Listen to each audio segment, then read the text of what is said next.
জান্নাত এত সুন্দর যা কেউ চোখেও দেখে নাই, কানেও শোনে নাই, অন্তরে অনুভবও করতে পারে নাই, কল্পনা করতে পারে এরকম হতে পারে।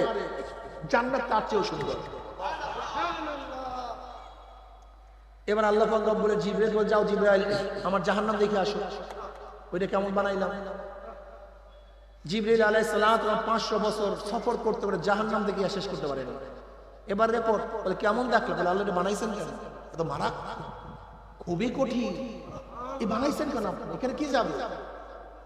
আপনার বান্দা বান্দি যদি জাহান্নামের কথা একটু কানে শুনতে পারে জীবন যাবে, কিন্তু জাহান্নামে কেউ ঢুকবে না, এখানে কোনো মানুষ থাকতে পারবে না, সম্ভব না, এত আযাব এত কঠিন।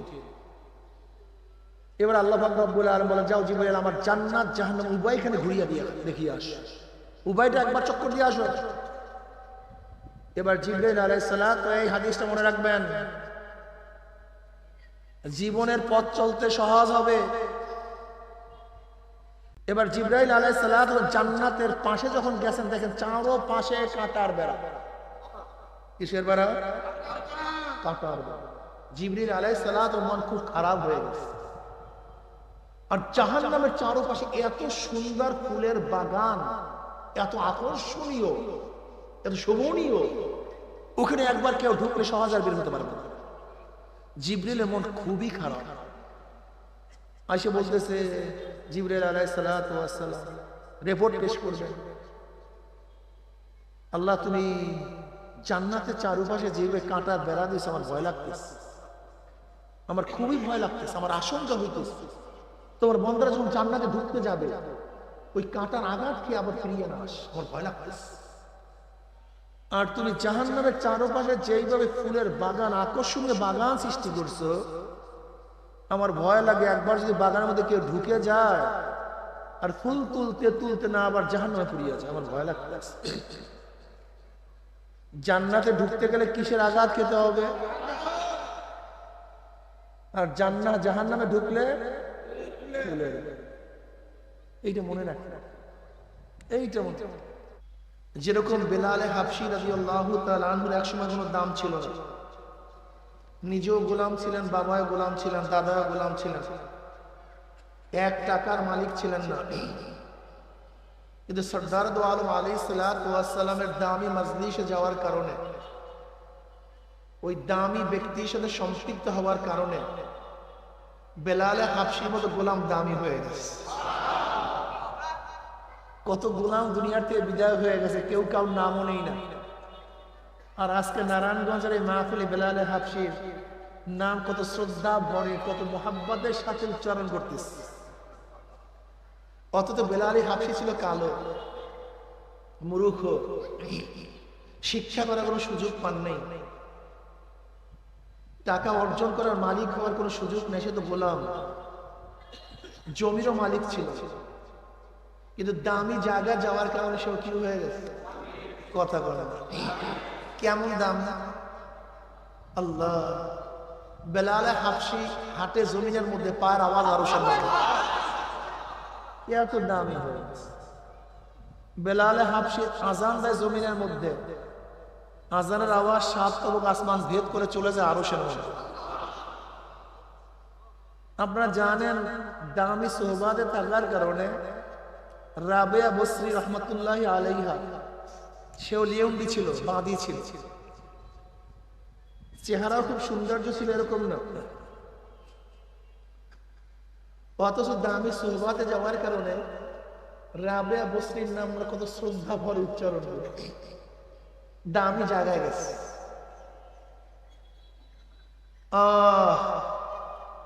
এরকম হাজারো মানুষ আছে যারা একসময় কোনো দামি ছিল না, কিন্তু দামি সোহবাতে যাওয়ার কারণে, জিকিরের মাজলিসে যাওয়ার কারণে, কোরআন ও হাদিসের মাজলিসে বসার কারণে হুমুল জুলাসা লা ইয়াশকা জালিসুহুম, আল্লাহ পাক এই মাজলিসকে কেন্দ্র করে বলেন উশহিদুকুম আন্নী কাদ গাফারতু লাহুম, ফেরেশতারা মাজলিসের সমস্ত মানুষের গুনাহ তুমি মাফ করে দিচ্ছে। ইয়াকুলুল মালাকু মিনাল মালাইকাতি ফীহিম ফুলানুন লাইসা মিনহুম ইন্নামা জাআ লিহাজাতিন, ইয়াকুলুল্লাহ আযজা ওয়া জাল্লা হুমুল জুলাসা লা ইয়াশকা জালিসুহুম, এই মাজলিস কাউকে মাহরুম করে না। তবে মনে রাখতে হবে, টিউবওয়েল তো পানি দিবে, কিন্তু যার কাছে পাত্র আছে সেই কিন্তু পানি ধরতে পারবে। সুন্দর আওয়াজে তেলাওয়াত হবে, যেই ব্যক্তির কান আছে সে শুনতে পারবে। দামি আতরের ঘ্রাণ ওই ব্যক্তি পাবে যার নাক ভালো। সুন্দর জিনিস ওই ব্যক্তি দেখতে পারবে যার চক্ষু ঠিক আছে। ভালো খাদ্যের স্বাদ ওই ব্যক্তি উপভোগ করতে পারবে যে ব্যক্তির জিহ্বা আছে। যার চক্ষু অন্ধ হয়ে গেছে সে কিছুই দেখতে পারবে নাকি ভাই? তোমার জিহ্বার মধ্যে গোটা দুনিয়ার শ্রেষ্ঠ খাদ্য দেওয়া হয়েছে, তুমি স্বাদ পাও না কেন? খাদ্যের দোষ নাই, তোমার জিহ্বা নষ্ট। তোমার সামনে এত সুন্দর আওয়াজ, তুমি শোনো না কেন? আওয়াজের ত্রুটি নাই, তোমার কান বহেরা। গোটা দুনিয়ার শ্রেষ্ঠ ঘ্রাণ তোমার সামনে, তুমি পাও না কেন? ঘ্রাণের ত্রুটি নেই, তোমার নাক বন্ধ। ঠিক আল্লাহ পাক রব্বুল আলামিনের কোরআন হাদিস, আল্লাহ পাকের মাখলুকাতের গবেষণা, চিন্তা ভাবনা, এত দামি দামি জিনিস, এত দামি দামি নসিহত। আল্লাযী খালাকা সাবআ সামাওয়াতিন তিবাকা মা তারা ফি খালকির রহমান মিন তাফাউত ফারজি'ল বাসার হাল তারা মিন ফুতুর সুম্মা আরজি'ল বাসারা কাররাতাইন ইয়ানকালিব ইলাইকাল বাসারু খাসিয়াও ওয়া হুয়া হাসির। দেখ, সাত তবক আসমান, সাত তবক জমিন আমি মাওলা কিভাবে সৃষ্টি করেছি। আমি কিভাবে সৃষ্টি করেছি, দেখ তো কোনো ত্রুটি আছে কিনা। হাল তারা মিন ফুতুর, দেখ তো কোনো ত্রুটি আছে কিনা, যে এইভাবে সিটিং করলে ভালো হইতো, এইভাবে ফিটিং করলে ভালো হইতো, এইভাবে না হইলে ভালো হইতো, একটু উঁচাই হইলে ভালো হইতো, একটু নিচু হইলে ভালো হইতো। দেখতে কোনো ত্রুটি, হাল তারা মিন ফুতুর, দেখতে কোনো ত্রুটি পাও কিনা, দেখতে। আবারও দেখ, সুম্মারজিল বাসারা, তোর চক্ষুকে আবারও ফিরা ত্রুটি খোঁজার জন্য। না, ত্রুটি পাবি না, বরং ত্রুটি খোঁজার জন্য চক্ষু উন্মোচন করলে লজ্জিত হইয়া চক্ষু ফিরে আসবে। কিন্তু আমার সৃষ্টির মধ্যে কোনো ভুল নেই, কোনো ত্রুটি নেই। কিন্তু তোমার আমার চক্ষু শুধু দেখে একটা আসমান। কিন্তু যারা মারেফাত অর্জন করছে, বসেন,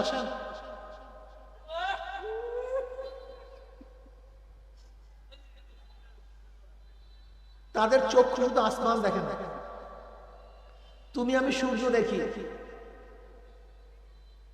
যে আল্লাহ পাক রহমাতের দৃষ্টি দিয়া তাকায়, তারা সূর্য দেখে না, অনেক কিছু দেখে।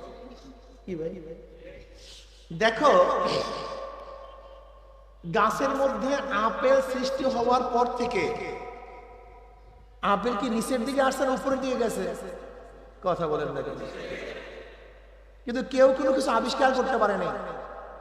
নিউটন যখন দেখছে আপেল কেন নিচের দিকে আসছে, আকর্ষণ বিকর্ষণ শক্তি আবিষ্কার করে ফেলছে।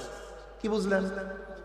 সবার চক্ষু এক না, সবার চক্ষু, ডাক্তারের চক্ষু আর তোমার আমার চক্ষু কিন্তু এক না।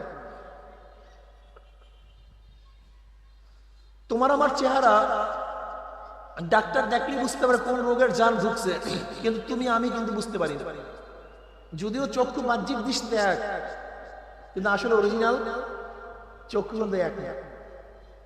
আল্লাহ আল্লাহদের চক্ষু আর তোমার আমার চক্ষু কিন্তু এক না। আল্লাহ আল্লাহর ফুলের দিকে তাকান, তারা মাওলার কুদরত নিয়ে গবেষণা করে নাকি ভাই? हर गोल में तू है, रंग में तू है, वो में तू, हर जा तू, जिधर देखता हो मैं तू ही तू है, तू ही तू है, तू ही तू। তুমি আমি ফুল নেই, শ্বাস করি, ঘেরান করি, ঘেরান দেখি, আনন্দ ফুর্তি করি, উপহার দেই। কিন্তু একদিন চিন্তা করছে ফুলটা বানাইছে, বানাইছে কিভাবে? এত ডিজাইনার, কোন ডিজাইনে ফুলটা বানাইছে? এক এক ফুলের মধ্যে এত ডিজাইন কিভাবে সৃষ্টি করেছে? পাপড়ির মধ্যে এত ডিজাইনের রং কিভাবে লাগাইছে? আবার এই পাপড়ির মধ্যে ঘিরান কিভাবে ঢুকেছে? তুমি আমি ঘিরান নিছি, চিন্তা করি না, কথাটা বুঝাতে পারি না। কিন্তু গবেষকরা গবেষকরা যারা আল্লাহওয়ালা, আল্লাযীনা ইয়াযকুরুনাল্লাহা কিয়ামান ওয়া কুউদান ওয়া আলা যুনুবিহিম ওয়া ইয়াতাফাক্কারুনা ফি খালকিস সামাওয়াতি ওয়াল আরদ রব্বানা মা খালাকতা হাযা বাতিলান সুবহানাকা ফাকিনা আযাবান নার। তুমি আমি শুধু দেখি আসমান জমিন, তারকা, গাছপালা, তরুলতা, কিন্তু আল্লাহওয়ালাদের মধ্যে কত যে ফিকির, কত চিন্তা, কত ভাবনা, কত দর্শন।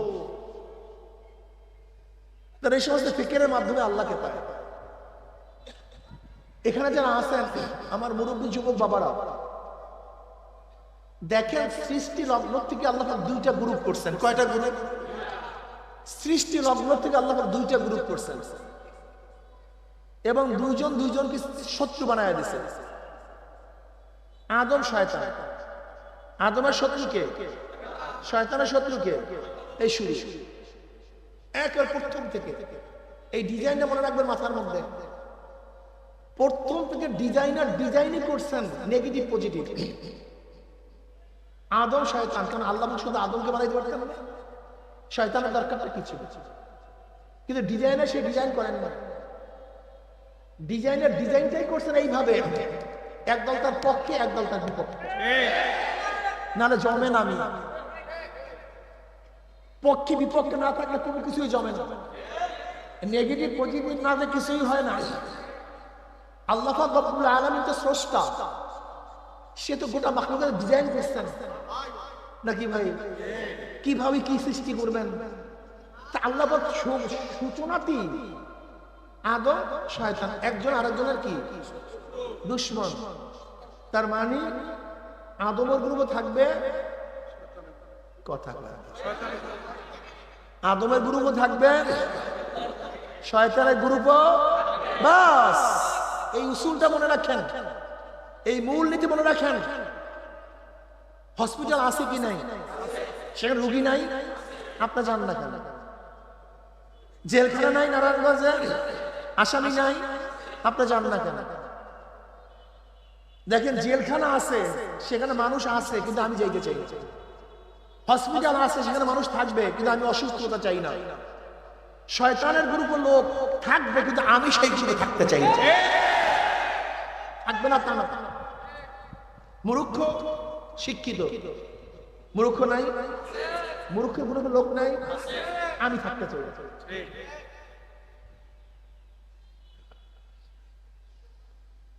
সুখী দুঃখী, দুঃখী মানুষ থাকবে, কিন্তু আমি দুঃখিত হতে চাই না। লাঞ্ছিত অপমানিত সম্মানিত, আমি লাঞ্ছিত অপমানিত হতে চাই না, আমি সম্মানিত হতে চাই। জান্নাত জাহান্নাম, জান্নাত জাহান্নামে লোক থাকবে না, আমি যাইতে চাই। সোজা হিসাব কিতাব ক্লিয়ার কাট কথা। থাকবে না তা না। আদম গ্রুপ, শয়তান গ্রুপ। আদম কসম, শয়তান কসম করছে আল্লাহ যে আদমের জন্য চিরতরে জাহান্নামী হয়ে গেলাম, আমি এদেরকে জাহান্নামে না নিয়ে ছাড়বো। ও কসম করে আসছে আল্লাহ। ওই আদম গ্রুপকে সব জাহান্নামে নিতে চায়। আমার মাওলা ডাক দিয়ে বলে, শোন আমি আদমের পক্ষে আছি, তবে তোরেও আমি সমস্ত মহল্লা দিয়ে দিছি, তোকেও আমি অধিকার দিয়ে দিছি, কিন্তু শোন আদমের সন্তানকে ধাক্কাইতে ধাক্কাইতে ধাক্কাইতে ধাক্কাইতে যদি জাহান্নামের কিনারায় নেওয়া যায়, আর ওই জাহান্নামের কিনারার থেকে আমার বন্দা যদি ডাক দেয় আল্লাহ, ওই জাহান্নামের কিনারার থেকে যদি আমার বন্দা আমার দিকে হাত বাড়ায়, ওর হাত বাড়াইতে দেরি, ধরতে দেরি করবো না, শুধু বাড়াইতে দেরি, থাম করে ধরে বলো। যুবক বাবারা খুব ভালো মতো বুঝবা, জেলখানায় লোক আছে, বালাখানায় লোক আছে। জেলখানায় যাও না, বালাখানায় থাকার চেষ্টা করো। তবে মনে রাখতে হবে, বালাখানায় থাকতে কষ্ট লাগে, জেলখানায় যাইতে কষ্ট হয় না। জেলখানায় যেতে চান, যদি যাইতে চান সহজ পদ্ধতি, মেজাজ খারাপ একজনের মাথার মধ্যে একটা বাড়ি দিয়ে দেন। মেজাজ খারাপ একজনের মাথার মধ্যে একটা বাড়ি দিয়ে দেন, আপনার জেলখানায় যেতে হবে না, পুলিশ, সিআইডি, ডিবি, এনএসআই, গোটা প্রশাসন আপনার পিছনে লাগছে। আপনি কোথায় আছেন? খুইজা ধইরা মামলা নিজেরা দিয়া, তোমার মামলা দেওয়ার দরকার নেই, ওই গোটা প্রশাসন মামলা টামলা সবকিছু দিয়ে তারপর তোমাকে জেলখানায় ঢুকিয়ে দেবে, কোনো টেনশন নাই। ময়লার মধ্যে পোকা অর্জন করতে কষ্ট লাগে না, ভালো জিনিস অর্জন করতে কষ্ট লাগে। জঙ্গল হওয়ার জন্য কষ্টের প্রয়োজন নেই, সারের প্রয়োজন নেই, চাষের প্রয়োজন নেই, কিন্তু ফসল ফলাতে সাধনা। মূর্খ থাকতে কোনো কষ্টের প্রয়োজন নেই, থাকো না পড়লেই বাস মূর্খ হয়ে যাবে। কিন্তু শিক্ষিত হইতে গেলে সাধনার দরকার। এই খোলা আকাশের নিচে থাকলে কোনো টেনশনের দরকার নেই, চেষ্টার দরকার নেই, কিন্তু এই বিল্ডিং এর মধ্যে উঠলে, এসির মধ্যে থাকতে গেলে সাধনার দরকার আছে। কথা বলে না, দুই পায়ে হাঁটতে চেষ্টার দরকার নাই, কিন্তু পাঁচর গাড়িতে চড়তে সাধনা প্রয়োজন, সাধনার প্রয়োজন আছে। জাহান্নামে যদি যাইতে চাও কোনো চেষ্টার দরকার নেই, কোনো সাধনার দরকার নাই। ঘুমাও, নামাজ পড়ার মনে চায় না ঘুমাও, রোজা রাখতে মনে চায় না সারো, পর্দা করতে মনে চায় না বেপর্দা হও, মদ পান করতে মনে চায় খাও, গাঁজা খাইতে মনে চায় টানো, সুদ খাইতে মনে চায় খা, মনে যা চায় করে। একেবারে ফেরেশতারা তোমাকে ধইরা বাইন দিয়া তারপর জাহান্নামে নিয়ে যাবে। কিন্তু জান্নাতে যাইতে গেলে কি লাগবে না কি জানি, কি জানি কি, হ্যাঁ বালাখানা উঠতে কি লাগবে না যে ভাই, পাঁচরো গাড়িতে চললে কি লাগবে না, এই সাতার পাঁচরো গাড়ি আর দুনিয়ার ইট সুরকির বাড়ির মধ্যে উঠতে এত সাধনা করো। আর আল্লাহ পাক যাকে ছোট একটা জান্নাত দেবে, সেই জান্নাত দুনিয়ার চেয়ে 10 গুণ বড় হয়ে যাবে। একটা মজার হাদিস শুনি, আল্লাহ পাক রব্বুল আলামিন জান্নাত সৃষ্টি করার পরে জিবরাইলকে বললেন, যাও জিবরাইল আমার জান্নাতখানা দেখে আসো তো, দেখো তো কেমন বানাইলাম, পছন্দ হইল কিনা, দাও দেখে আসো। জিবরাইলকে বললেন, কে বললেন? আল্লাহ পাক বললেন। জিবরাইল আলাইহিস সালাত এক একটা পাংখা বাড়িতে 500 বছর সফর করতে পারেন, এই মারবেন ধম, আলোর বর্ষের চেয়ে বেশি চলতে পারেন তিনি, আলোর গতির চেয়ে ধাম ধাম, কোনো সময় নেই। এরকম 500 বছর পর্যন্ত সফর করিয়াও জান্নাত দেখিয়া শেষ করতে পারেনি। এবার আসি রিপোর্ট পেশ করে। আল্লাহ বলেন, কেমন দেখলা জান্নাত? বলে, মাওলা হে, এত সুন্দর জান্নাত বানাইছো। আরে আল্লাহ, এই জান্নাতের সংবাদ যদি তোমার বান্দা বান্দি কোন রকমের কানে শুনতে পারে, জীবন যাবে, সব কিছু যাবে, কিন্তু জান্নাতে না আসিয়া কেউ ছাড়বে না। এত সুন্দর জান্নাত। নবী আলাইহিস সালাতু কি বলেছেন জান্নাত সম্পর্কে? জান্নাত এত সুন্দর যা কেউ চোখেও দেখে নাই, কানেও শোনে নাই, অন্তরে অনুভবও করতে পারে নাই, কল্পনা করতে পারে, এরকম হতে পারে। জান্নাত তার চেয়েও সুন্দর। এবার আল্লাহ পাক রব্বুল জিবরাইল বলে, যাও জিবরাইল আমার জাহান্নাম দেখে আসো, ওইটা কেমন বানাইলাম। জিবরাইল আলাইহিস সালাত 500 বছর সফর করতে পারে, জাহান্নাম দেখে শেষ করতে পারে না। এবার রিপোর্ট, বলে কেমন দেখলো? বলে, আল্লাহ বানাইছেন কেন? এত মারা খুবই কঠিন, এই বানাইছেন কেন আপনি? এখানে কি যাবে? আপনার বান্দা বান্দি যদি জাহান্নামের কথা একটু কানে শুনতে পারে, জীবন যাবে, কিন্তু জাহান্নামে কেউ ঢুকবে না।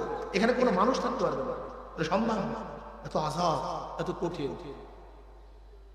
এবার আল্লাহ পাক রব্বুল আলামিন বলেন, যাও জিবরাইল আমার জান্নাত জাহান্নাম উভয়খানে ঘুরিয়ে দিয়ে দেখিয়ে আসো, উভয়টা একবার চক্কর দিয়ে আসো।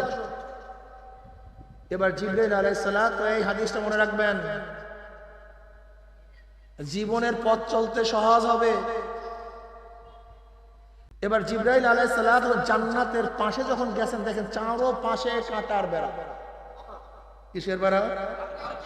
কাঁটার বেড়া। জিবরাইল আলাইহিস সালাত মন খুব খারাপ হয়ে গেছে। আর জাহান্নামের চারপাশে এত সুন্দর ফুলের বাগান, এত আকর্ষণীয়, এত শোভনীয়, ওখানে একবার কেউ ঢুকলে সহজ আর বের হতে পারবে না। জিবরাইলের মন খুবই খারাপ। আয়েশা বলতেছে, জিবরাইল আলাইহিস সালাতু ওয়াস সালাম রিপোর্ট পেশ করবেন। আল্লাহ তুমি জান্নাতের চারপাশে যেভাবে কাঁটার বেড়া দিয়েছে, আমার ভয় লাগতেছে, আমার খুবই ভয় লাগতেছে, আমার আশঙ্কা হইতেছে তোমার বন্ধুরা যখন জান্নাতে ঢুকতে যাবে ওই কাঁটার আঘাত কি আবার ফিরিয়ে না আস, আমার ভয় লাগতেছে।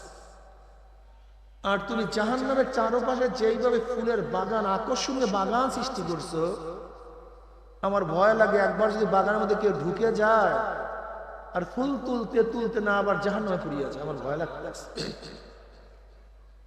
জান্নাতে ঢুকতে গেলে কিসের আঘাত খেতে হবে? আর জাহান্নামে ঢুকলে ফুলের। এইটা মনে রাখবে, এইটা মনে।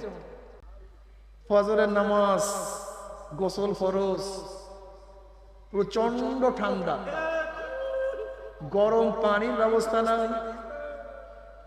ওইদিকে মুয়াজ্জিন ডাকছে হাইয়া আলাস সালাহ হাইয়া আলাল ফালাহ, আসসালাতু খায়রুম মিনান নাওম। আয় নামাজের দিকে আয়, আয় কল্যাণের দিকে আয়। নামাজ তো ঘুমের চেয়ে কোটি উত্তম। ওইদিকে প্রচন্ড ঠান্ডা, গরম পানির ব্যবস্থা নাই, গোসল ফরজ। ওঠো ওঠো, গরম পানি বাদ দিয়া ঠান্ডা পানির মধ্যে গোসল করো, জান্নাতের কাজ করো, কাটা ফোড়ো। কষ্ট লাগছে কি লাগে? নেই, কাটা ফোড়ো। প্রচন্ড রৌদ্র, এত রৌদ্র ঘরের থেকে বের হওয়া যায় না। তুমি ঠেলা গাড়ি ঠেলো, রিক্সা চালাও, রোজার সময় প্রচন্ড ক্ষুধার্ত এই অবস্থায় রোজা রাখো, জান্নাতের কাজ করো, কাটা ফোড়ো। জোহরের সময় বেচা কিনা প্রচন্ড গতিতে শুরু হয়ে গেছে, দোকান বন্ধ করিয়া নামাজে যাও, জান্নাতের কাজ করো, কাটা ফোড়ো। বন্ধুরা সব আসরের সময় খেলায় মত্ত, তোমারও মন চায় খেলা করে। ওদিকে মুয়াজ্জিন বলে হাইয়া আলাস সালাহ হাইয়া আলাল ফালাহ, কল্যাণের দিকে আয়, নামাজের দিকে আয়। খেলাধুলা বাদ দিয়া জান্নাতের কাজ করো, কাটা ফোড়ো। মাগরিবের নামাজ পড়ো, জান্নাতের কাজ করো, কাটা ফোড়ো। নামাজ না পড়িয়া ঘুমাইও না, এশারের নামাজ পড়ো, জান্নাতের কাজ করো, কাটা ফোড়ো। দাড়ি রাখার কারণে স্ত্রী চলিয়া গেছে, দাড়ি রাখার কারণে চাকরি চলিয়া গেছে, দাড়ি রাখার কারণে কত মৌলবাদী, কত টিটকারি সহ্য করছো, কিন্তু সবাই টিটকারি উপেক্ষা করিয়া দাড়ি রাখো, জান্নাতের কাজ করো, কাটা ফোড়ো। লম্বা জামা গায়ে দাও, সুন্নতি জামা গায়ে দাও, জান্নাতের কাজ করো, কাটা ফোড়ো। প্রচন্ড ক্ষুধার্ত, কিন্তু হারাম খাইও না, কষ্ট করিয়া থাকো, জান্নাতের কাজ করো, কাটা ফোড়ো। বর্তমান জমানায় পর্দা করা খুবই কঠিন, আলেমদের মধ্যে পর্দা নাই, মেয়েদের মধ্যে আলেমা, মেয়েদের মধ্যে পর্দা নাই। পর্দা বিলুপ্তির পথে, এই সময় কষ্ট করিয়া পর্দা করো, জান্নাতের কাজ করো, কাটা ফোড়ো। হালাল হারাম তমিজ করিয়া খাও, জান্নাতের কাজ করো, কাটা ফোড়ো। জিকির আজকার করো, জান্নাতের কাজ করো, কাটা ফোড়ো। হজ করো, জান্নাতের কাজ করো, কাটা ফোড়ো। দিনের উপরে থাকো, আমরু বিল মারুফ নাহি আনিল মুনকার করো, জান্নাতের কাজ করো, কাটা ফোড়ো। এরকম কাটা ফোড়তে ফোড়তে ফোড়তে যখন হায়াতের বেড়া শেষ হইয়া যাবে, মৃত্যু আসার খেয়া পড়িয়া যাবা, আল্লাহ পাক ডাক দে, ফেরেশতারা, আমার বান্দা, আমার বান্দি, আমার যুবক, আমার মুরব্বী, আমার পুরুষ, আমার মহিলারও সাধনা করিয়া আমার যুবক স্কুলে টুপি মাথায় দিয়া কোন জান্নাত কামাই করছে, আমার ছাত্র স্কুলে সুন্নতি জামা গায়ে দিয়া কোন জান্নাত কামাই করছে, আমার যুবক অল্প বয়সে ইবাদত করিয়া কোন জান্নাত কামাই করছে। খবরদার, ওই জান্নাত খানা না দেখাইয়া রূহ কবজ করবি না। আমার যুবক বাবারা, মুরব্বী বাবারা, পর্দালা মা বোনেরা, আল্লাহর কসম করিয়া বলিয়া দিয়া গেলাম, আল্লাহ পাকের মুমিন বান্দা বান্দি যখন মৃত্যু আসার খাইয়া পড়িয়া যাবে, হঠাৎ স্বপ্নের মধ্যে দেখতে পারবে জান্নাতের দরজা বলে টাস টাস করিয়া খুলিয়া গেছে, জান্নাতের হুর গেলমানরা জাওয়াহিরের মালা নিয়ে দাঁড়াইয়া রইছে, বলবে আল্লাহ তাখাফু ওয়ালা তাহজানু ওয়া আবশিরু বিল জান্নাতিল্লাতী কুনতুম তুআদুন। এ যুবক হে মুরব্বী হে গরিব হে ধনী হে পুরুষ হে মহিলা হে সুস্থ হে অসুস্থ, এত সাধনা করে কোন জান্নাত কামাই করছ? এত সাধনা করে কোন জান্নাত কামাই করছ? এত কষ্ট করে কোন জান্নাত কামাই করছ? এত কাটার আঘাত সহ্য করিয়া কোন জান্নাত কামাই করছ? ওই যে দেখো সেই জান্নাত, ওই জান্নাত দেখার সাথে সাথে আল্লাহ পাকের মুমিন বান্দা আমাদের রূহটা পাগলের মতো জান্নাত দিকে দৌড় মারবে। কখন যে শরীরে থেকে রূহ বাইর হইয়া যাইবে আল্লাহ পাকের মুমিন বান্দা আমাদের কোনো কিছু টেরও করতে পারবে না। আল্লাহ সবাইকে কবুল করিয়া না, আল্লাহ সবাইকে জান্নাতের মেহমান বানাইয়া না।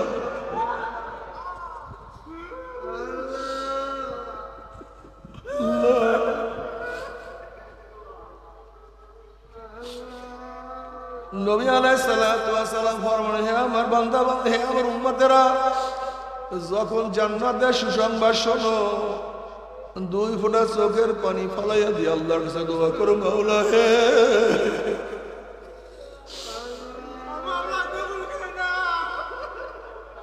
ওই জান্নাত দিও, মাহরুম করিও না। মুয়াজ্জিন ডাক দিছে, কিন্তু তুমি গোসল করিও না, উযু করিও না, নামাজও যাইও না, লেপ ভালো মতো মাথায় দিয়া ঘুমাও, আরাম করো, জাহান্নামের কাম করো, ফুল তোলো, জোহরের নামাজ পড়িও না, ব্যবসা বাণিজ্য করো, বিভিন্ন কাজে লিপ্ত থাকো, জাহান্নামের কাজ করো, ফুল তোলো, আসরের নামাজ বাদ দিয়া খেলাধুলা করো, আনন্দ ফুর্তি করো, জাহান্নামের কাজ করো, ফুল তোলো, মাগরিবের নামাজ পড়িও না, জাহান্নামের কাজ করো, ফুল তোলো, এশার নামাজ না পড়িয়া ঘুমাও, জাহান্নামের কাজ করো, ফুল তোলো। 50 বছরের বুড়া মানুষ তুমি দাড়ি কাটিয়া 30 বছরের যুবক সাজো, জাহান্নামের কাজ করো, ফুল তোলো, চেহারা উন্মোচন করিয়া সমস্ত মানুষের চরিত্র খারাপ করো, জাহান্নামের কাজ করো। হে আমার মা বোনেরা, ফুল তুলতে থাকো, মদ পান করো, জাহান্নামের কাজ করো, ফুল তোলো, সুদ খাও, ঘুষ খাও, চুরি করো, ডাকাতি করো, জাহান্নামের কাজ করো, ফুল তোলো। দুনিয়ার ক্ষমতার পিছনে ঘোরো, মনে যা চায় তাই করো, জাহান্নামের কাজ করো, ফুল তোলো। ফুল তুলতে তুলতে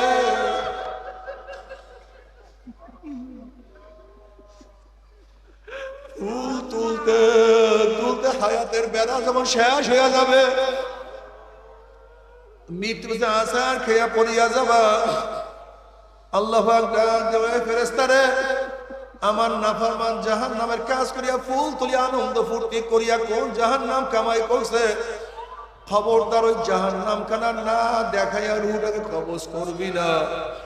আল্লাহর কসম করিয়া বলিয়া থিয়া গেলাম, এই যুবক বাবারা, ও মুরব্বীরা, ও আমার পর্দার মা বোনেরা, ওই নাফরমান বদমাশ বেঈমান হঠাৎ স্বপ্নের মধ্যে দেখতে পারবে জাহান্নামের দরজাগুলি টাস টাস করিয়া খুলিয়া গেছে, জাহান্নামের আগুন দাউ দাউ দাউ দাউ আহা শো শো আওয়াজ করিয়া জ্বলতে আছে। নাফরমান যখন বুঝবো এটি আমার ঠিকানা, তখন নাফরমান রুহটা 360টা মোকামে দৌড়াদৌড়ি করতে থাকবে, রুহ আর বাইর হইতে চাইবে না।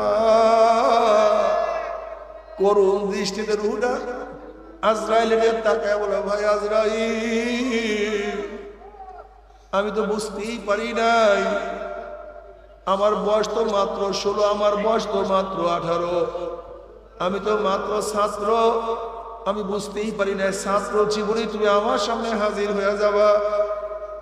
ভাই আজরাইল, মাত্র বিবাহ করছে, বুঝতেই পারি না এত শীঘ্রই আমার মৃত্যু হবে। ভাই আজরাইল, আমার নবজাত শিশু, জানি না এদেরকে কে খাওয়াইবে,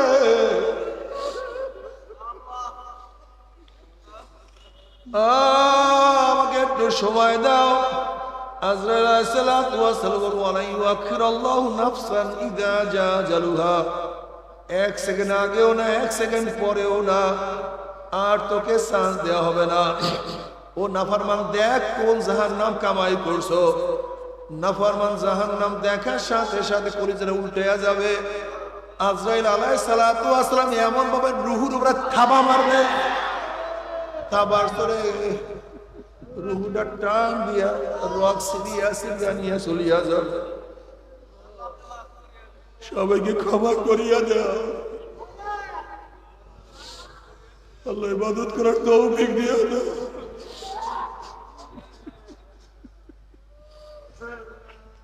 আল্লাহ গুনাহ থেকে বাঁচিয়ে থাকার তৌফিক দিয়া দাও।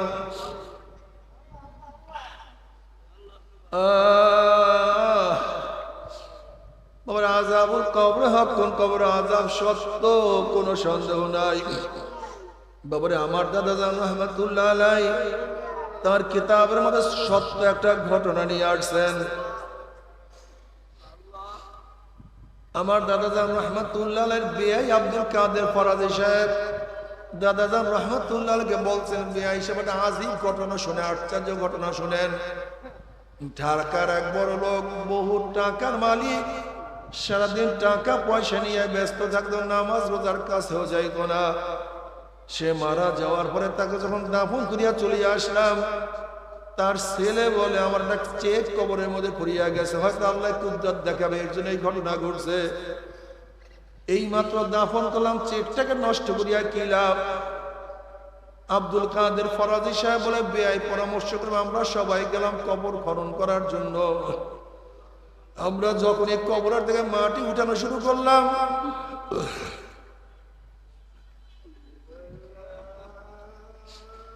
হঠাৎ কবরের থেকে ধোঁয়া বাইর হওয়া শুরু হয়ে গেছে।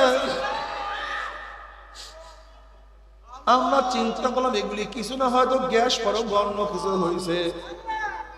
আব্দুল কাদের ফরাজি সাহেব বলে, বেআই সাহেব, যখন আমরা বাঁশ উঠাইলাম, ধোঁয়া পরিষ্কার হয়ে গেল। হঠাৎ লাশের দিকে তাকাইয়া দেখে লাশের জিহ্বাটা নিয়ে ইস্তার ঝুলাইয়া ফেলাইছে, হাত পা ভাঙ্গে একত্রিত করিয়া ফেলাইছে। আগুনের গরমে চেহারা পুড়িয়া শুয়ারের মতো কালো হয়ে গেছে। এই অবস্থা দেখে আমরা চিন্তা দিয়া সব বেহুশ হইয়া পড়িয়া গেছি। 10-15 দিন পর্যন্ত খানা পিনাও ঠিক মতো করতে পারি না। বাবারে, ও বাবা, ও আমার মা,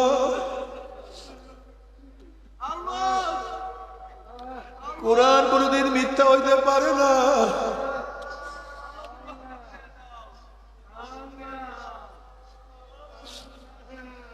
হাদিস কোনদিন মিথ্যা হইতে পারে না।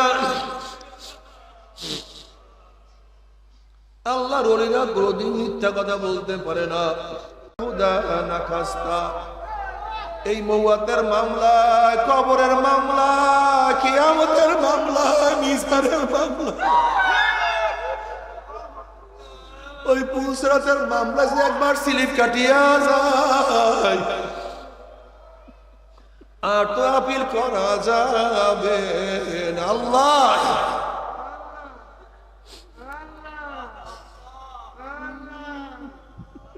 বাবারে, আল্লাহ না করুক, আল্লাহ না করুক, জাহান্নামের ফয়সালা হইয়া যায়। যদি জাহান্নামের ফয়সালা হইয়া যায়, তুমি কি জানো জাহান্নামের লোকের অবস্থাটা কি হবে? জাহান্নাম লোকের ঘর হবে আগুনের, জাহান্নামের লোকের খাট হবে আগুনের, তাদের ল্যাপ হবে আগুনের, তাদের পোশাক হবে আগুনের, তাদের খাদ্য হবে আগুনের, তাদের পানি হবে আগুনের।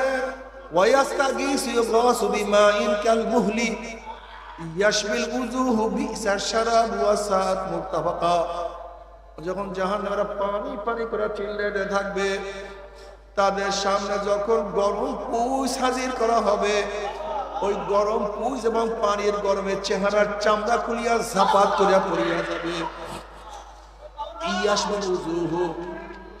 এরপর পানির তৃষ্ণা মিটবে না, যখন ডক ডক করিয়া পানি এবং পুষ গিলিয়া খেয়া ফেলাইবে। পেটের মধ্যে গিয়া নারী বুড়ি সব জ্বালাইয়া পোড়াইয়া গলাইয়া পিছনের রাস্তা দিয়া ঝুপ ঝুপ করে ফেলাইয়া দিবে। আল্লাহ পাক কালামে পাকের মধ্যে ফরমান লা ইয়ামুতু ফিহা ওয়ালা ইয়াহইয়া, মানুষ মরবেও না বাঁচবেও না, জীবন বাহির হবে কিন্তু বাহির হবে না। তবে মুমিন মুসলমান বলতে সবাই মনে চায় গুনার থেকে ফিরিয়া নেক আমল করিয়া মাওলার জান্নাত সবাই যাইতে মনে চায়। গুনাহ নিয়া মাওলার জাহান্নামে কাউরি কিন্তু যাইতে মনে চায় না। কিন্তু কেনই বা আমরা নেক আমল করতে পারি না, কেনই বা গুনার কাম ছাড়তে পারি না? এর মূল কারণ আপনার এবং আমার পিছনে নফস এবং শয়তান লাগিয়া রয়েছে। এই নফস এবং শয়তান থেকে ফেরার জন্য যে কোনো একজন হক্কানি আল্লাহর ওলির হাতে হাত দিতে হবে রে বাবা। খবরদার, বর্তমান জমানা পীর মুরিদের নামে ভেজাল, ব্যবসা, দলাদলি, হিংসা, হাসাদে পরিণত হয়ে গেছে। সমস্ত আল্লাহর ওলির একমত, যেই পীরের 5 জন মুরিদের মধ্যে কমপক্ষে 3 জনকে দেখবেন আলহামদুলিল্লাহ সুন্নাত মুআফিক আমল আখলাক মজবুত হয়ে যাইতে আছে, গুনার কাম ছাড়তে আছে, নেকের আমল ধরতে আছে, কলম নরম হইয়া চোখে পানি আসতে আছে। বৃক্ষতর নাম কি, ফলে পরিচয়। আমি চরমনায় বুঝি না, চরমনার দাওয়াত প্রশংসা প্রচার প্রসার করার জন্য আসিনি রে বাবা। চরমনায় যাওয়ার তোমার কোনো দরকার নাই, কোনো দরকার নাই, কোনো দরকার নাই। তুমি যার কাছে গিয়া পারো গুনার কাম ছাড়ো, নেকের আমল ধরো, কলম নরম করিয়া চোখে পানি নিয়ে মাওলার কবরে যাইও।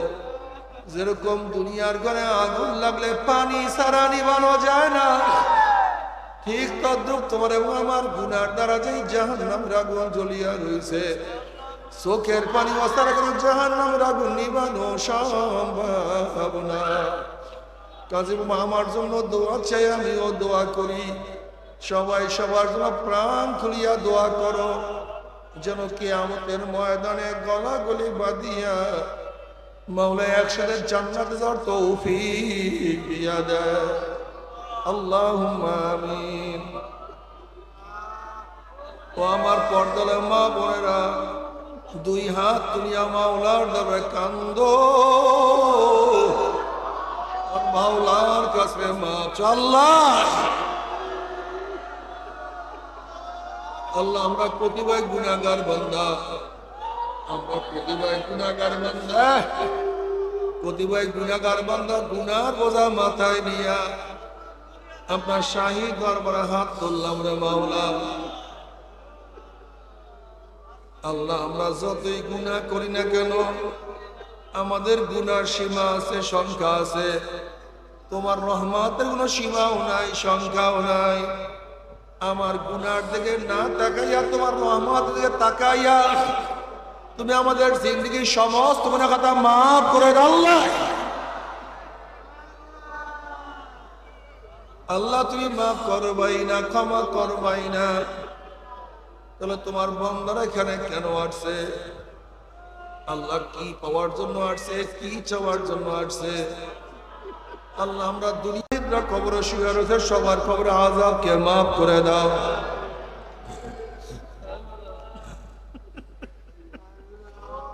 আল্লাহ খাস করে আমাদের শায়খ ও মুর্শিদের কবরকে জান্নাতের বাগিচা বানা দাও।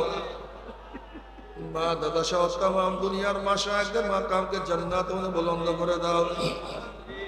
আমাদের হাওলা তোমার খাস গোলাম মানুষকে কবুল করে নাও। ربنا هب لنا من ازواجنا وذريتنا قرة اعين واجعلنا للمتقين اماما رب ارحمهما كما ربياني صغيرا صلى الله عليه وسلم برحمتك يا ارحم الراحمين তওবা করি আমরা সবাই তওবা করি